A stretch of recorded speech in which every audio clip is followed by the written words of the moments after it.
Hi, my name's Lily. Welcome to Small Talk. This week we're going to be talking about US-China trade war. If you like what you see, don't forget to hit like. Please comment in the comment section. We'd love to hear what you think, but keep it civil. And also, if you want to stay following us, you can always hit subscribe. We do have, remember, the European elections coming next week. That's going to be super, super exciting. Okay, that's a bit geeky. Super, super interesting in the context of Brexit, and also because the UK is entering an election it never thought it would be in. So, in the last year, the world's two main superpowers, actually this is quite hot. So, in the last year, the world's two main superpowers, that's the US and China, have been locked in an escalating economic battle.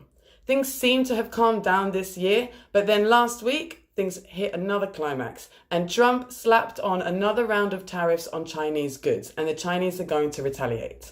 So we're going to talk about where does this all come from? What are the two sides saying about each other? What's happened concretely in the last year?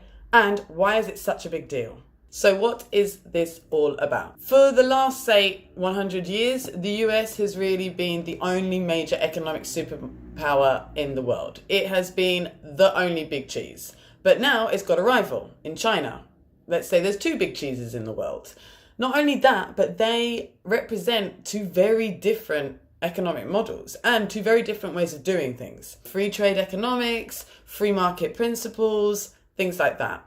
On the other side, the Chinese have a centrally managed state-run economy, and actually it's been very, very successful. So it's the first time that the American economic model is being confronted by another very successful economic model for that country. So now what we're seeing is a balancing act of the superpowers.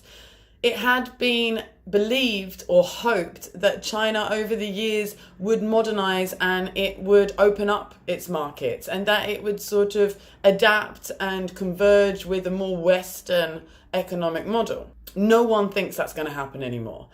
In fact, the Chinese economy has done very well not following the principles that, traditionally people would to modernize their economies. So now that the US is under no pretense that China is going to adapt and change, it is grown increasingly frustrated at what it sees as unfair trade practices. So the US believes that China is giving itself an unfair advantage. It talks about things like currency manipulation. You will have heard these things being talked about, especially around Trump's campaign.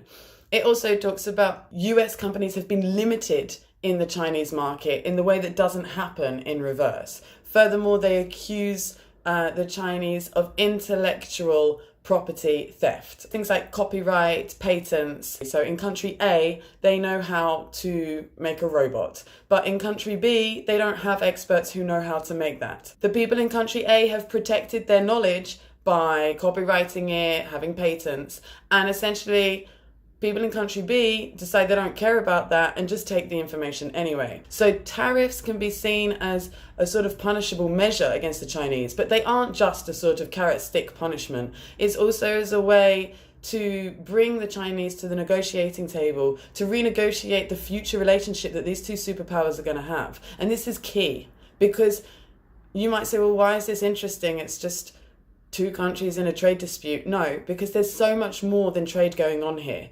The Americans are clearly trying to negotiate what the new world order is going to look like with these two countries inside it as almost equals, or, well, actually, one constantly trying to get ahead of the other one. So this is the pretext to the tariffs. The US is seriously pissed off with the way that China has been behaving for the last few years, and it now wants to do something about it. It has been talking about these unfair practices. It's been talking about the stealing of intellectual property. Vice President Mike Pence has said that China chose economic aggression instead of partnership. Now, to his credit, this has been a major issue for Trump since even before he entered office. Back in 2016, he was accusing China of raping the US. His words, not mine. Now, this has been a campaign issue. This is something that his administration wants to address, and they're going about it as aggressively as you would imagine the Trump administration would. Following that investigation, the US decided to impose tariffs on billions worth of Chinese products. Then the Chinese retaliated and you had this back and forth of an escalating trade dispute. Now, what they did is they decided to halt imposing any new tariffs in December to allow for talks between the two sides to see if they could negotiate a deal, come to some sort of agreement, and not cause any sort of escalation of this dispute. It seems like those talks have broken down in light of the fact that last week Trump has slapped on another round of tariffs. 25%, well, up to 25% tariff on Chinese products. That ranges from anything from railway equipment to handbags. Okay, so what are tariffs? Tariffs are like taxes or duties placed on foreign goods that are entering your country. And that is to make them more expensive than domestic products that you produce in your country. So it's essentially to help domestic producers. People will often ask, okay, who's going to win? Who's going to win the trade war? Will it be the US or will it be China? It's not that easy. You can sort of predict who can last longer, in that usually the country that's able to target more goods that are imported is the one that is going to be able to most effectively fight this. For example, the US imports a lot more from China than China imports from the US. So the US is able to target a lot more goods coming in and essentially hurt a lot more Chinese suppliers. That being said, the US is a democracy with a population that's going to a presidential election next year, 2020. Whether a democracy can withstand a trade war the same way a country like China can, which is able to have a state-controlled propaganda media machine, which is able to tell its public that it's entering a people's war, is another issue. Whatever we do know is that it is causing harm to both sides. Furthermore, as a trade war continues, that means that if tariffs continue being retaliated from one side to the other, then world economic growth will be affected. Essentially, the two biggest markets in the world are suddenly going to start suffering. That will affect other markets and their ability to export and sell within these two huge economies.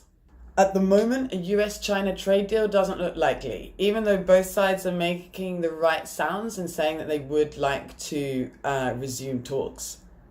This is because China is unlikely to fundamentally change any of its economic model, which is really what the US wants to achieve in these talks. Remember, it's not just about trade. This is the first time explicitly that we're seeing the two powers jostle for the New World Order. There is a lot more involved in this than just trading practices. What we're seeing is essentially a power struggle between two very different worldviews. It is going to spill out into other sectors. We can see militarization in the South China Sea, and we can already see this moving into the technology sector, which is very much going to be a battleground for the future. As the two powers try to be the dominant technological superpower in the world. We can already see this with the US targeting Huawei, the Chinese telecommunications company, restricting the use of its products within the US, within federal agencies. So we can see already that this has opened up on another front. This is the first phase of really a continual struggle and negotiation of power between these two countries now that we will all be witnessing. And also it's going to be pretty uncomfortable for both countries, I imagine, in the near future whilst they sort of jostle for prime position. Well, I hope I've helped you with this explicit phase of a power struggle that we're going to see in years to come. I hope that you understand a little bit more about tariffs and the US-China trade war. I'd love to hear your opinions. Thank you so much for joining me today, and don't forget to hit subscribe, and we'll see you for European elections. Thanks.